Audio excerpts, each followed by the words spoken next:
Welcome to Dead Vision. If the night wants to tell you something, it doesn't whisper. It doesn't knock on your door. It chooses you. A door closes in a motel room, but no one is inside. You hear a footstep in an empty warehouse, but its shadow falls the wrong way. Someone moves in the kitchen while the light is off. And on a long road, an exit sign lights up only for you. Everyone says the night is quiet. They say you simply go where you're supposed to go, but what if the night decides to take you somewhere else? Then only one question remains. Did you come this far by your own choice, or did something call you in? Gerald Pritchard was 50. He lived alone, not even a dog. Well, he had one. It ran away. Smart dog. Gerald worked nights. Security guard, a warehouse in Illinois, small town. Name doesn't matter. Most maps skip it anyway. The place was huge. Old factory, concrete walls, high ceiling. He had no idea what they stored inside. He was paid to sit, not to ask. He came in at 10, left at 6, 8 hours, silence, loneliness, and a paycheck. What else did he need? One night in mid-November, the cold was sharp. Wind whistled through the walls. Gerald walked in and unlocked the door. Dark, as always. He turned on his flashlight. The beam went down the long hall. Cracked concrete, rust stains, old posters on the walls, words fading away like they gave up years ago. His footsteps echoed. On the right, a big metal door led to the warehouse floor. Gerald never went in there, no reason to. His guardroom waited at the end. A chair, a table, a thermos, a radio. That was his whole kingdom. He sat, drank cold coffee, and turned the radio on. Static. He turned the dial, found a station, country music. He hated it. He kept it anyway. Effort was worse. An old magazine sat on the table, yellow pages. He didn't read it. He just stared at it like it might move someday. Wind howled outside. The building groaned, metal creaks, wood snaps. Gerald was used to it. The first week had scared him. Not anymore. He lit a cigarette, watched the smoke. It was 11. Near midnight, he heard footsteps. In the hall, slow, heavy. He looked at the door, locked. The steps came closer, stopped right in front of him. Gerald waited. Nothing. Then the steps moved away. Gone. He shrugged. Old building, sound traveled, maybe wind, maybe rats, maybe something else, whatever. He kept smoking. At 1 a.m., the radio cut out. Silence. Gerald turned the dial. Nothing. Static only. Then a voice, faint, far, a whisper. It came again, clearer this time. Gerald. He froze. The radio had said his name. You're here, the voice said. I can see you. Gerald unplugged the radio. The voice did not stop. Old friend, it whispered. Come out, Gerald. I want to see you. Get lost, Gerald said. The voice stopped. He stared at the unplugged radio. Great. Now he was hearing things. He lit another cigarette. At 2 a.m., someone knocked on the door. 3 times. Slow. Tack, tack, tack. Gerald jumped to his feet, heart pounding. Who is it? He called. No answer. 3 more knocks. He walked to the door and pressed his ear to it. Silence outside. What do you want? He asked. Nothing. Then a low voice said, I want to come in. You can't, Gerald said. Why not? Because this is my room. The voice laughed. Dry, wrong? Yours. Are you sure? Gerald said nothing. This place is old, Gerald. You know it isn't yours. I don't care. You're not coming in. Silence. The footsteps moved away, faded out. Gerald stepped back and sat down, hands shaking. At 3, the lights died. Total dark. He grabbed his flashlight and turned it on. Weak beam, batteries dying. He walked into the hall, darkness everywhere. He started toward the main power panel. His footsteps echoed. The dark followed him like it had goals. Then he heard a sound, a child's laugh. Gerald stopped, turned his light. A small shadow stood at the end of the hall, still. Who's there? He asked.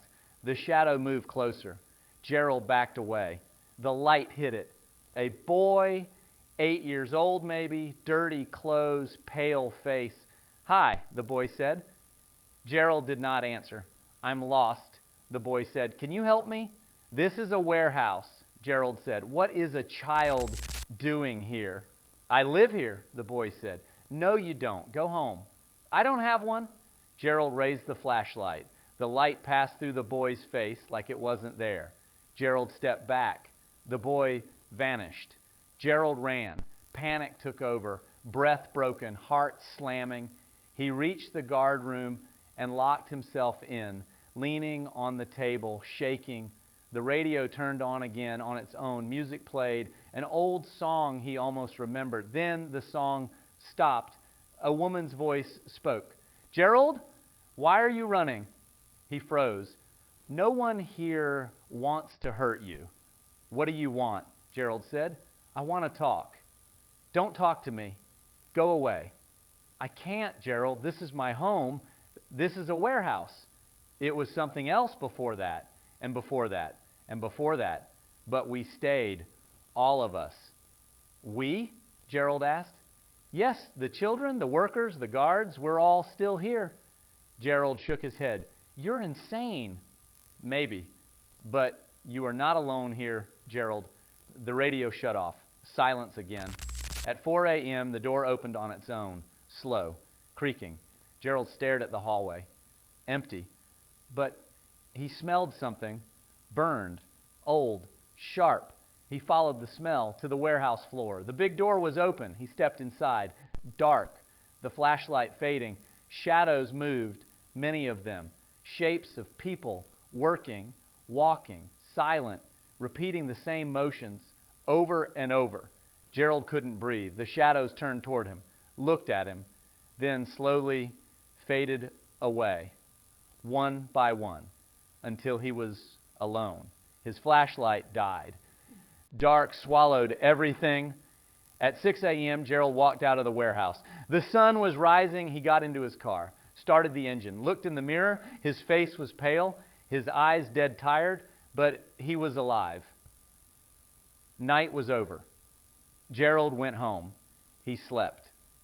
And at 10 that night, he would go back to work because guards always return. Ways.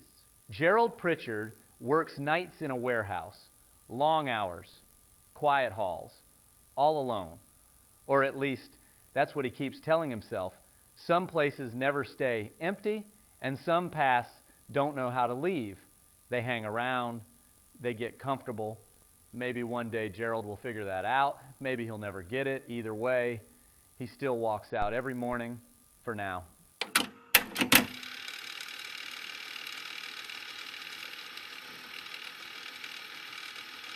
Raymond Cole was 49. He sold furniture. He drove from state to state. He was not married. He never had kids. He liked living alone. One night he was in New Mexico, driving on Interstate 40. It was close to midnight. He was tired and needed a place to stop. He saw a neon sign. Half of it was dark. It said Hollow Pines Motel, vacancy. He turned into the motel. It was old. 1 floor, 12 rooms, only 2 cars in the lot. He parked and went to the office. Inside, 1 lamp was on. An old man sat behind the counter. He was falling asleep. Raymond rang the bell. The man woke up. "I need a room," Raymond said. "One night." The man nodded. 5 is open. 7 is open. What about 6? The man stared. 6 is not for rent. Why? It just isn't. Fine, I'll take 5. Raymond went to his room. It was small. A bed, a chair, a TV, old wallpaper, old carpet, but clean. He lay down and turned on the TV. Only 2 channels worked, news and an old Western. He watched until his eyes closed. Then he heard something from room 6. Footsteps, slow, heavy. He sat up and listened. The sound stopped, then started again. Someone was walking in circles. Raymond opened his door. The hallway was empty. A dim bulb was buzzing. Light was coming from under the door of room 6, a soft, shaky light, like a candle. He pressed his ear to the door. Whispers inside, quiet, strange. He knocked. Hello? The whisper stopped. Nothing. He went back to his room and locked the door. At 2 a.m., he woke again. A scream, short, sharp, from room 6. He ran outside. The hallway was still empty, but the door of room 6 was open a little. Light filled the doorway. Hello? He called. No answer. He pushed the door open. The room was dark. A shape stood in the center, still, silent. He turned on his flashlight. The room was empty, no bed, no furniture, nothing, just 4 walls and a window. On the floor was a dry, dark stain, old blood. He stepped back and closed the door. In the morning, he went to the office. The old man was drinking coffee. There was someone in room 6, Raymond said. No, the man answered, and that room is empty. I heard them, and the door was open. Room 6 is not used. Why? Raymond asked. The man sighed. Something happened long ago. 1958, a businessman stayed there. His name was Richard Moss. They found him dead the next morning. They said heart attack, but the room looked wrong. How wrong? Raymond asked. Scratches on the walls, deep ones, and blood on the bed, on his hands. Police found nothing. Case closed. Raymond stayed curious. He went to town, to the library. He read the old newspapers. He found the story and a quote from Moss's wife. My husband was healthy. Something happened in that room. No one wants to listen. That night, Raymond came back to the motel. He did not ask for room 5. He asked for 6. The old man looked shocked. You sure? Yes, Raymond said. It's your choice, the man whispered. Raymond unlocked room 6. It looked the same, empty, scratches on the walls, stains in the carpet. He turned on the weak lamp and waited. Near midnight, the whispers returned from the walls, soft, afraid, lost. Then footsteps inside the room, but he was alone. The steps came behind him. He turned. No one, but he felt cold breath on his neck. Who's there? He said. A whisper answered. Leave. Are you Moss? Raymond asked. Go, while you still can. What happened to you? Silence. Then, he didn't let me go. Who? Raymond asked. No answer. A shadow formed near the window. Tall, dark, still. It turned toward him. No face, only a hollow shape. Raymond ran to the door. It would not open. He tried the window. Frozen. A cold hand touched his shoulder. A face formed inside the shadow. Richard Moss, twisted, in pain. Run, Moss said, before it takes you too. Raymond woke on the floor. Morning light in the room. The door was open. He stood up and left. He gave the key back to the old man. He said nothing. He drove away. He did not look back. 1 week later, a young traveler arrived. His name was Kevin. He asked for room 6. It's not for rent, the old man said. Why not? No reason, it just isn't, Kevin insisted. The old man finally gave him the key. In the morning, Kevin was gone. His bag still there, his bed untouched. Police searched. They found nothing. On the wall, written in dried blood, it won't let go. Hollow Pines Motel, a worn-out stop on Interstate 40. 12 rooms, one of them never gets guests. Room 6. Because in 1958, a man died there, and whatever was with him never checked out. People in town know the story. They just pretend they don't. It keeps life simple. Some rooms let you in, but they're not big fans of letting you leave. The screen fades to black. The motel sign flickers like it's losing an argument with time. Hollow Pines Motel vacancy. Yeah, always vacancy. Funny how that works. The motel is still open, still standing, and room 6 is still quiet, too quiet. Music starts, credits roll. A thin line of light slides under a door as if something inside is pacing and getting impatient. Fade out. If you ever drive that road and you're tired, you can stop here. They'll hand you a key. They love doing that. Just look at the number. If it's not 6, good job. you get to leave. If it is 6, maybe you picked it on purpose. Some people do, and the room notices, and sometimes it checks them back, not gently. Room 6 is waiting.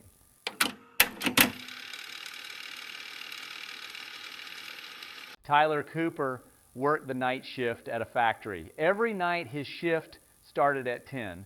It ended at 6 in the morning. On his way home, he always took the same highway, Route 47, long, straight, quiet road.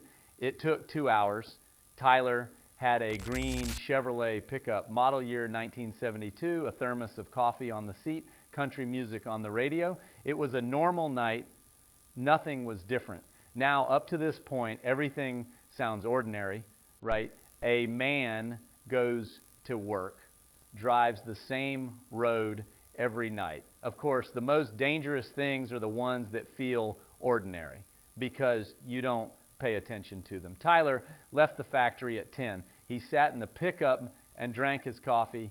He turned on the radio. Johnny Cash was playing. The engine sounded fine. He got onto the highway. It was cold. It was November. Clouds covered the sky. The moon was gone. Tyler drove for an hour without stopping. There were tall pine trees along the road. In the dark, only their trunks were visible. Then Tyler noticed something. The gas station he always passed was missing. It was supposed to be at mile 32 on Route 47, but it wasn't there. Maybe he miscounted. He thought he looked ahead. The road looked normal. The music on the radio cut out. Static came. Then the music started again, but it sounded like a different station. Tyler turned off the radio. 10 minutes later, he saw an exit sign, exit 9B.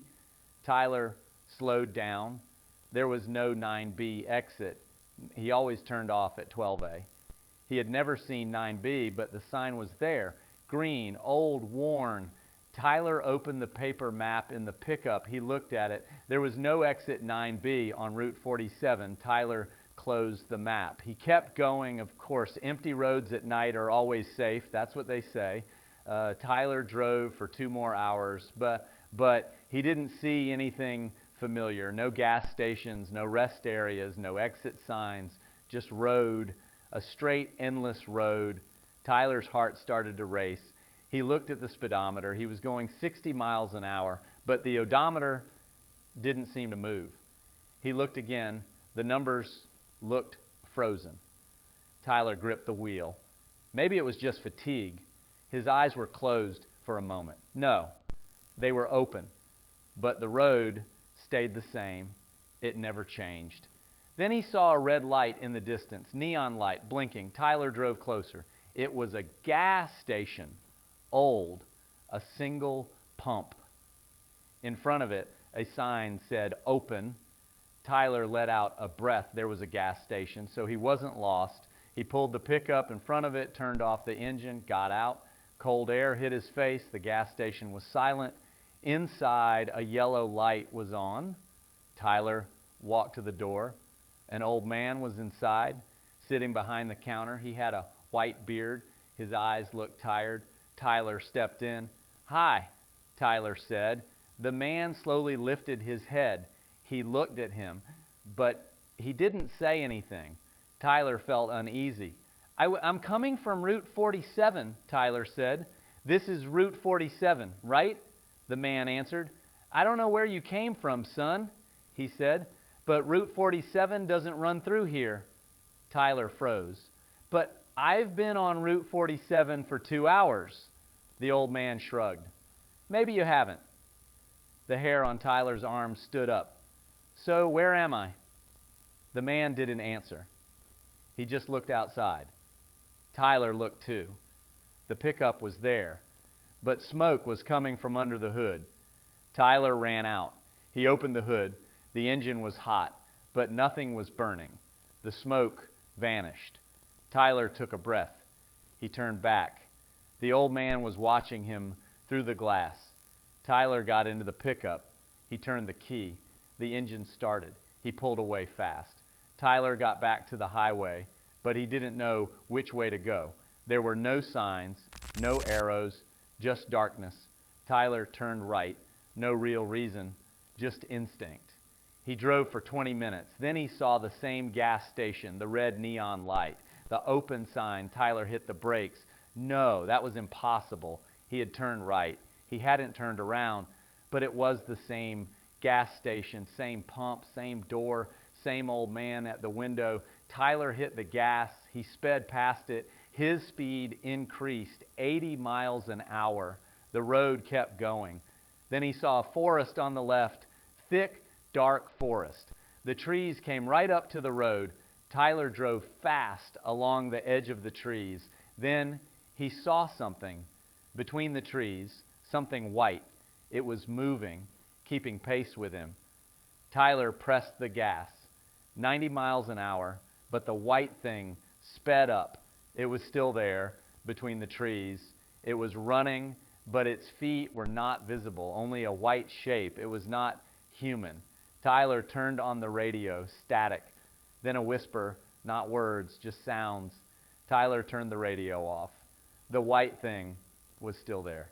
Then Tyler saw a tunnel, old stone tunnel. There was a red sign, road closed, but there was no other road. Tyler slowed down. He looked back. The white thing was standing between the trees. It had stopped, just standing there, watching. Tyler drove into the tunnel. Inside, it was cold. The headlights lit the stones. The walls were wet. The tunnel was narrow and long. Tyler drove slowly. Then the headlights flickered. The engine coughed. Tyler pressed the gas. The engine died. The pickup stopped in the dark. Tyler turned the key. Nothing. He tried again. Nothing. Sweat poured from him. He opened the door. Got out.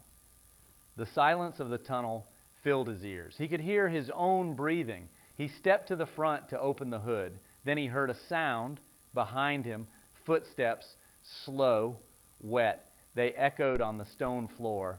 Tyler turned. There was darkness, but something was coming. White, tall, a shape. Tyler ran. He ran inside the tunnel. The footsteps followed. They were getting faster. Tyler ran faster. He couldn't breathe. Then he saw a light. The end of the tunnel. He ran toward it. The footsteps were closer now. Tyler ran with his last strength. He burst out of the tunnel. He fell to the ground. He lay on the dirt, breathing. He looked back. The mouth of the tunnel was dark. Nothing came out. Tyler stood up, shaking. He looked around. There was no road, only an empty area, bare ground. Far away, there was an old building. It looked like an abandoned factory. Tyler started walking. He had no other choice. He got closer to the factory. The door was half open. A yellow light was coming from inside. Tyler stepped in. It was quiet inside. Metal stairs, broken windows, oil stains on the floor. Tyler walked. Then he heard a sound. Metal. Something being dragged. Tyler stopped. The sound was close, but he couldn't tell where it came from. It came from everywhere. Tyler turned back. He ran to the door, but the door was closed. Tyler pushed it. It didn't open. He pushed again. It was locked. Sweat ran down his back. He turned around. Something moved in the dark. It wasn't white this time. It was black, but the same shape. Tall, not human. Tyler screamed. Tyler Cooper was found the next day. Where? At mile 32 on Route 47, next to the gas station. He was sitting in his green pickup. The engine was running. The radio was on. Johnny Cash was playing. But Tyler wasn't there. His body was there, yes, but Tyler wasn't. His eyes were open, but they weren't seeing. His mouth was open, but he said nothing. The police report was simple. Temporary mental breakdown due to fatigue. The doctors said similar things. Trauma, shock. Maybe he saw something before an accident, but Tyler didn't say anything. He couldn't. He stayed in the hospital for 2 weeks. Then he was released. He went home, but he didn't talk. He ate, he slept, but he didn't speak. There was no look in his eyes, like his soul wasn't there. A month later, Tyler disappeared. He left the house. He never came back. He wasn't in the pickup either. The police searched again. They never found him. Route 47 stays right where it is, no matter what the night looks like. Drive through, turn around, do whatever you want. But if you ever see exit 9B, don't even think about slowing down. That road doesn't take you anywhere. It takes you quietly without telling anyone. And then everybody says, guess he was tired.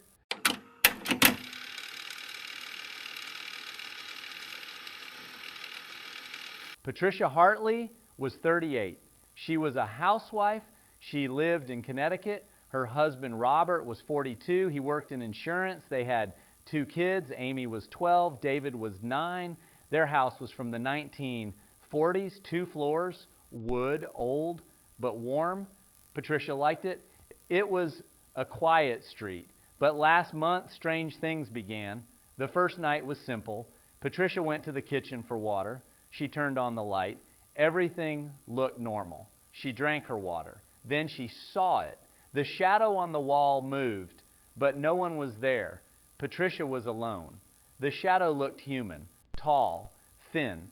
She checked the lamp, only one light on the ceiling, still, not moving.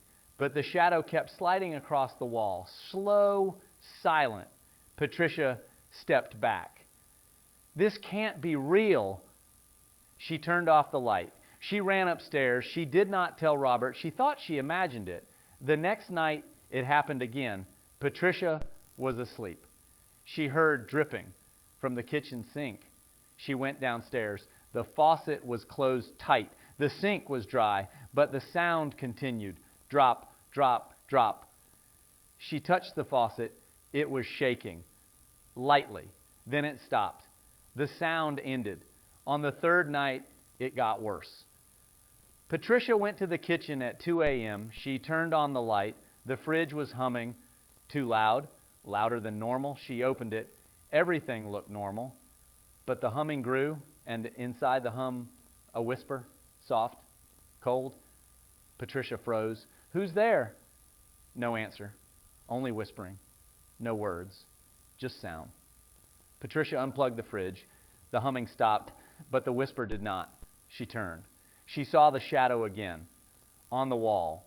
It was looking at her. Then it moved toward her. Patricia ran upstairs, locked the bedroom door. In the morning, she told Robert. There's something in the kitchen, she said. Robert laughed. Pat, you're tired. You're stressed. No, I saw it. Robert shrugged. Tonight I'll go down with you.